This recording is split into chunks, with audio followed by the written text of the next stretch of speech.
Sometimes the emotional climate inside our heads is so stormy that we can't even get ourselves on the mat, and even if we do, the thought of completing the whole thing just feels daunting.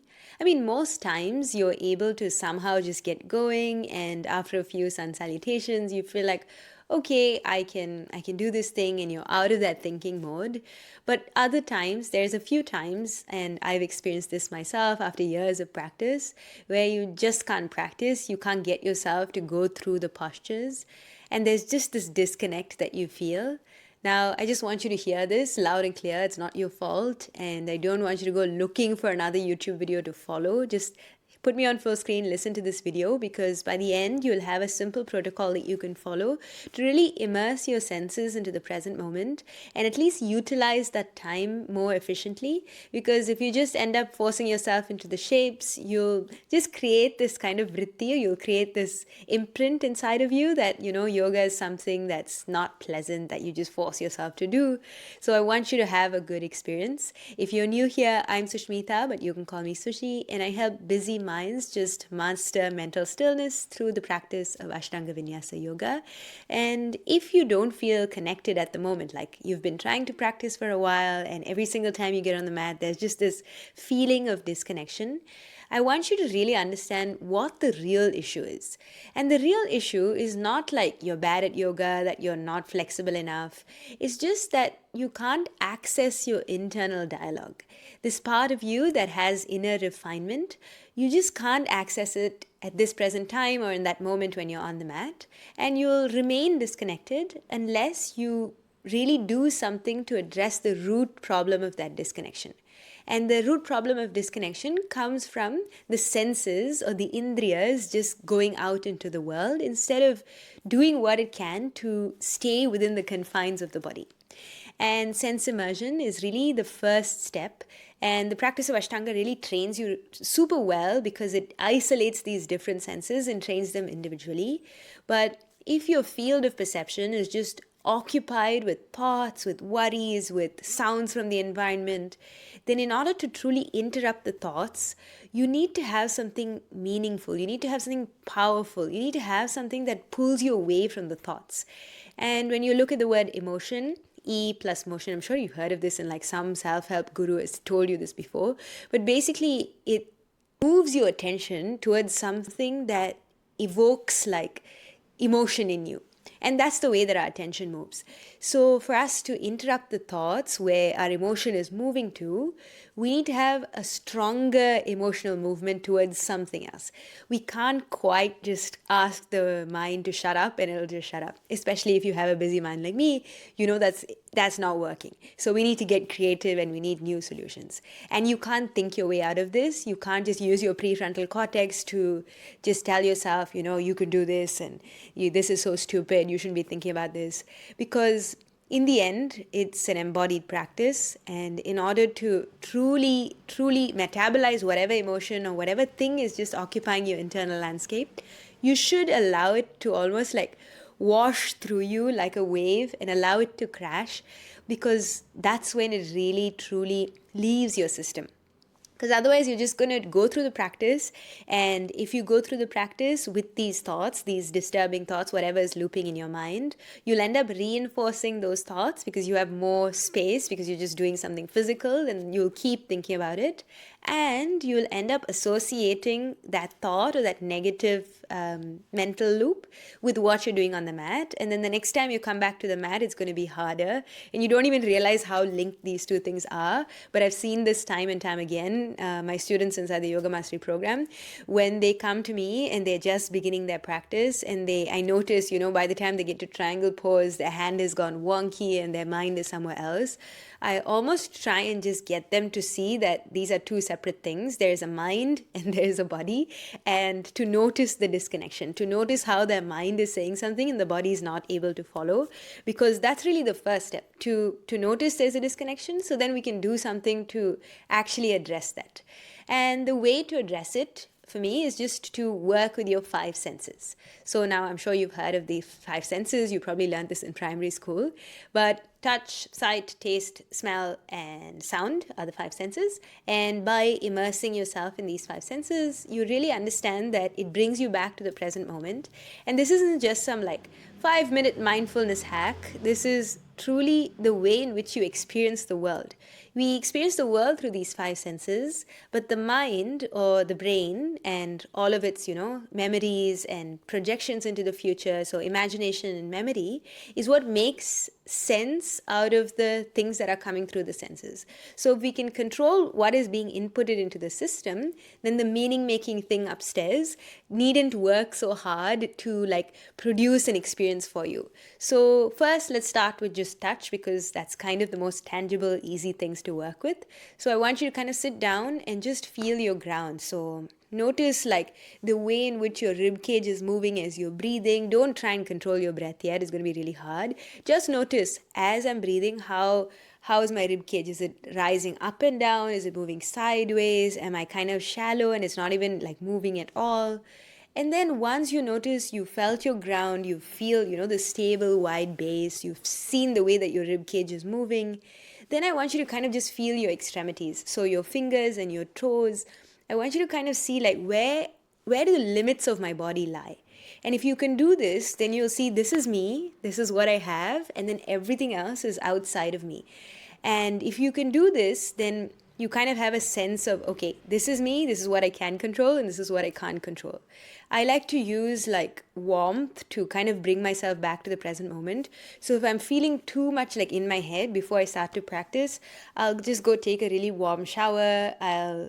Sometimes if I really can't practice, then I'll go for a massage, or I'll slowly put on like oil or moisturizer. When I was in Mysore, we used to have this like Sunday Abhyanga practice where you just take like a herbal Ayurvedic oil and rub it all over your body. And one, it obviously reduces muscle aches and it's a good recovery process. But if you do this on the day when you really can't practice, when you notice, okay, I cannot just do yoga, then a slow like self-massage, take the oil and put it in all your joints. Like this process really helps you ground your energy and gives you a sense of what is you, what is controllable, what is here, what is now. And it takes you away from the thinking mind. Now, another thing that it does is it helps you kind of force yourself to be compassionate towards yourself, not see it as this thing that's just like an appendage to your brain that does all the work for you. And so in order to really treat our bodies as worthy of respect, as worthy of kindness, we need to clean it, give it a warm shower, and maybe go for a massage, or if you can by yourself and you have the Ayurvedic oil, just slow like oil massage on your body. So now that you've kind of dealt with the sense of touch, which is the most tangible one, we're then going to work with our sense of sight. And the reason I say sight is because we actually experience the world. We take in everything through our sight. Even you watching this video right now, you're looking at me through a screen, but I'm probably appearing to you as this like visual sense, this visual stimulation. And because we're on our phones and we're looking at screens all the time, our visual sense is almost flooded with so many different types of things. And I'm sure if you've opened up like Instagram at least once today, you know that like it's literally just emotions being thrown at you, and it pulls you up and down, and it makes you like feel like this emotional roller coaster-ish kind of vibe. So in order to get you away from that and get you back into your body, I really want you to focus on one thing. And lighting an oil lamp is one of the best practices you can do before you start your practice. This isn't some religious thing I'm asking you to do. You can even light a candle if you don't have an oil lamp. It's just that oil lamps are far more like long-term, like sustainable. And also something about the ghee and the wick is kind of spiritually symbolic. But if you're not into that stuff, that's also totally fine. You can always just light a candle. And when you light a candle, just notice the outline of the flame and try and keep your attention on where does the flame kind of like lay. What is the structure of the flame? And when you notice your eyes just resting on a flame instead of a screen, or instead of just being in a busy, crowded environment, you'll see that you're actually doing this process of pratyahara, this process of withdrawing your senses and concentrating it at one point. And as people with busy minds, we can't expect ourselves to just like go into a sensory deprivation tank or just cut off our visual sense or close our eyes and meditate. It can be far worse for us to try and meditate in a state like that, because it'll only end up like, perpetuating the thoughts in our head. So give yourself a single thing to focus on. Look at a lamp, or if you don't have a lamp or a candle, just try and go outside and diffuse your attention. So we're doing one of two things. We're either concentrating the mind, if you feel ready for that, or we're diffusing the mind so much into a vast nature-esque landscape, like the ocean, or just go watch some greenery or a sunrise or sunset, like whatever you can to kind of take your mind away from a screen or a single object that creates distractions and creates emotions, something that just gives you the sense of peacefulness. So take yourself on a walk, like do something that'll really immerse your sense of sight. And I think this is so important, because if we do this correctly, then when we try and put drishti into practice, when we're doing the asana practice, maybe it's the same day, maybe it's the following day when you have more like availability of yourself, then you'll notice, oh wow, this is a conscious training that I'm trying to cultivate. I'm trying to place my attention on certain body parts, and when I place my attention there, it actually stays there. And this comes through training it even outside of the mat, but we can train it even through the mat. So we looked at touch, and now we looked at sight. But the next thing is taste. Now you might be thinking, what has taste got to do with my asana practice? It's a really important sense, because we can't go a day without eating. Okay, some people fast, but I can't fast. So taste is a really important sense that drives us to experiences. Like even going out to restaurants, or like going, eating at different places, our sense of taste kind of drives us or pulls us. And so if we're hungry or our body isn't properly nourished, then we can notice that it can become like a really big distraction for us to not be able to practice. I've had moments in the morning when I felt so hungry, and that itself created like this disruption in my practice, because I wasn't able to like put my mind on the mat.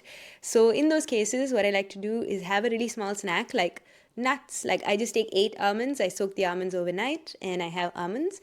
If I don't have almonds, you can always find just a single banana. Don't try and eat anything solid, but a banana, or like coconut water, or even like just a few almonds, like something that'll just kind of soothe you, but not like fill you up too much. That's what we're looking for. And if you can, drink some herbal tea. There is this brand called 𝐿𝐸𝐸𝐸. You can find it on Amazon, I'm sure. It is a great idea because it has like all these different herbs, and it soothes the back of your throat. And when you try and do ujjayi breath in the practice, when you try and constrict your throat, it's almost like you've already soothed your throat, you've already given it this sense of like just calmness, so that whenever you try and do the constriction at the base of the throat, it doesn't feel like you're pulling this dry straw.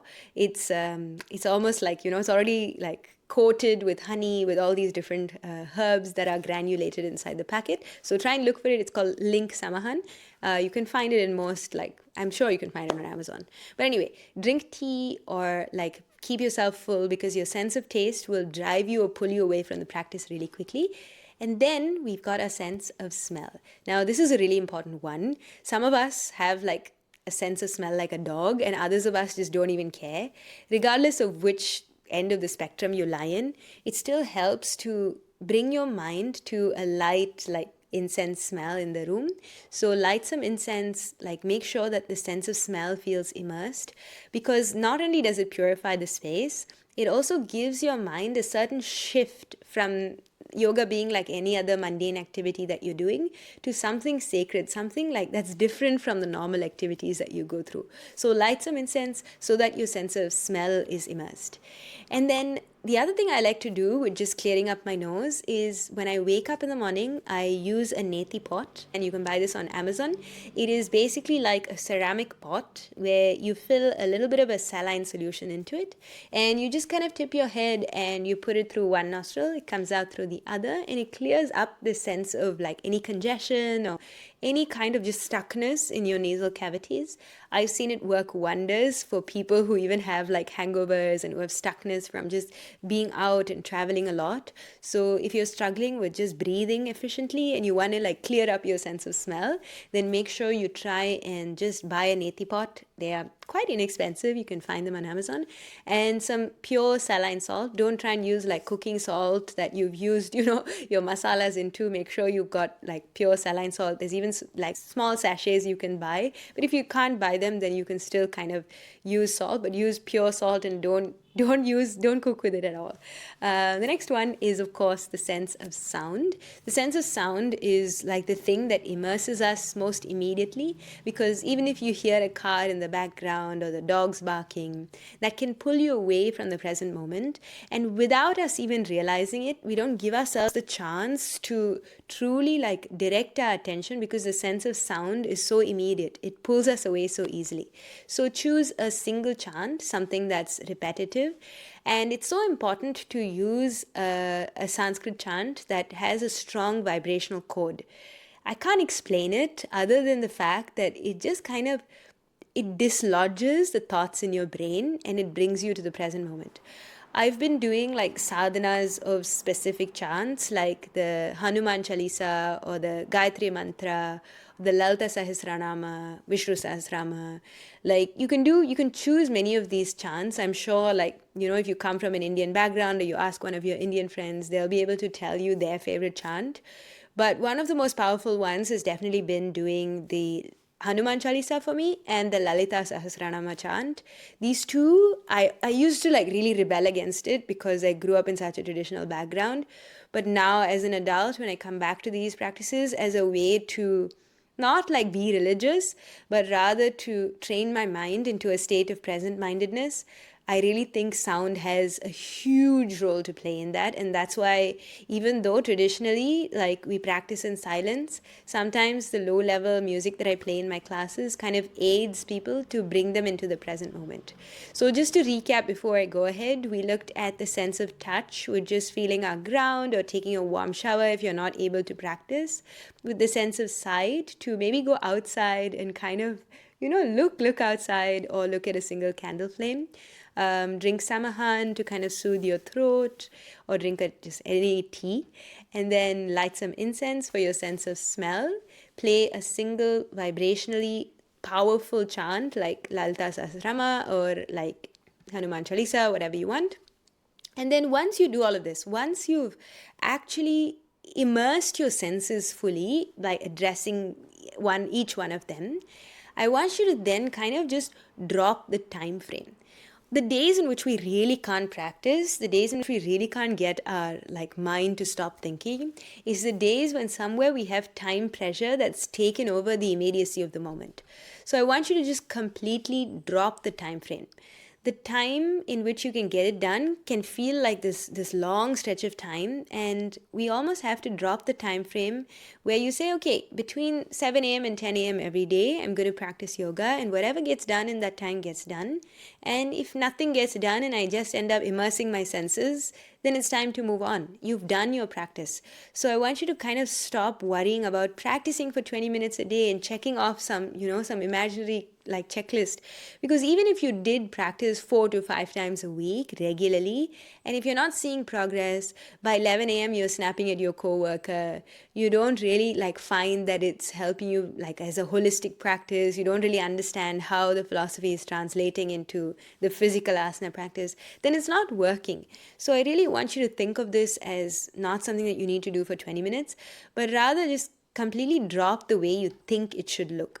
Drop the way that the asanas need to be in order for you to feel a certain way. And I struggled with this for a long time because I always thought I needed to do full primary series 6 days a week in order for me to feel a certain way. But some days, these days, it looks like I just lie down, I do some breathing, or I journal, and that still feels like a yogic practice for me because I reduce the barrier and make it so low that regardless of what I get done, still feels in service of what I'm trying to achieve, which is a state shift, which is moving out of the way that I'm feeling. So a lot of us who've been practicing for a long time, I know this can be the hardest part, I completely get it. So it's just kind of figuring out how we can allow ourselves to do something else that gets us closer towards our goals. And it shouldn't feel like a less optimal way of practicing. It's an alternate way of practicing. And it's the skill of adaptability that we really, really need to learn. And I started doing this only when I started journaling about my daily practices. And I want you not to just free write and journal, because sometimes when we just free write and journal, we're almost looping in the thoughts that don't help us, and we're reinforcing those beliefs as well. So it's worth asking a question like, what are 2 things that are stopping me from practicing right now in this moment? And it's important for you to actually take the time to answer it, because then it'll help us understand, what are we believing about the thing?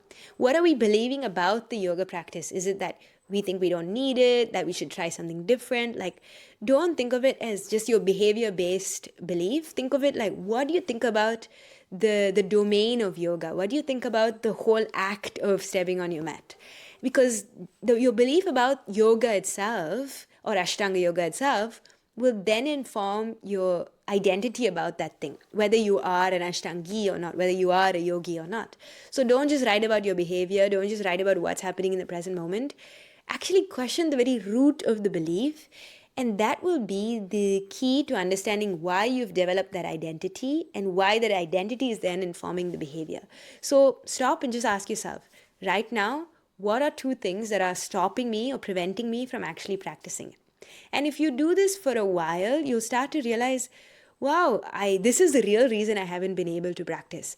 It's not because it's not, warm enough for me to practice because it's winter or because the kids are screaming in the background. It's actually because of this belief I have about this thing.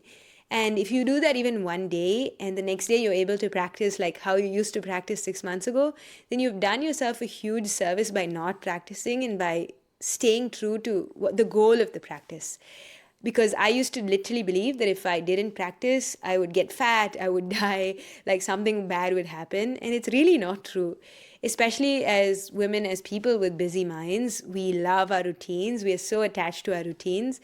And if our routines get disrupted even a little bit because if something happens, then we feel unstable and we feel like we can't function normally. And we start to become agitated and we develop this kind of dependence around it. And it's really about being adaptable. That's the skill I really want you to develop. It's being able to move and shift like water. I think Bruce Lee said that, like be like water. And that's where the true mastery lies. That's where you become a real yogi. It's in knowing some days my practice looks like a 10-minute journal session and then going out and having tea. Other days it looks like 2 hours of like standing on my head and refining my attention. Because if you treat it like this, if you can like flow like water and be adaptable, then when you're sick, when you're on your cycle, when you just couldn't practice because of life, you won't be miserable the whole time that you can't practice. And it reinforces this rigid thinking that you need to break out of if you want to be a real yogi. And the times that you can break out of it, you'll notice, wow, I feel that state shift through other things as well. So your practice doesn't always have to look the same. It can change with the seasons and it should change with the seasons. Just let it go and see how it feels the next day, because every day is different. And just as every emotion that like bubbles up to your surface can feel like it's the end of the world, tomorrow it's probably going to change. So don't be attached to that either. And I hope this video was useful for you. If you found this useful, make sure to hit the subscribe button. And if you want to learn more about how you can make this a real part of your life, and even on the days when you don't feel like practicing, to have a community, to have a curriculum, to have me to support you on those days when you just feel like you can't practice, just make sure that you click the link in the description below, because there is a link where you can book a call with me. And on that call, we'll try and see if you might be a fit for the program. There's no pressure. This is not going to be a sales call. It's kind of just to see whether you can get some clarity on whether I can help you quiet your mind. But regardless, thank you so much for your attention. Thank you so much for watching to the very end. And I look forward to seeing you in the next one.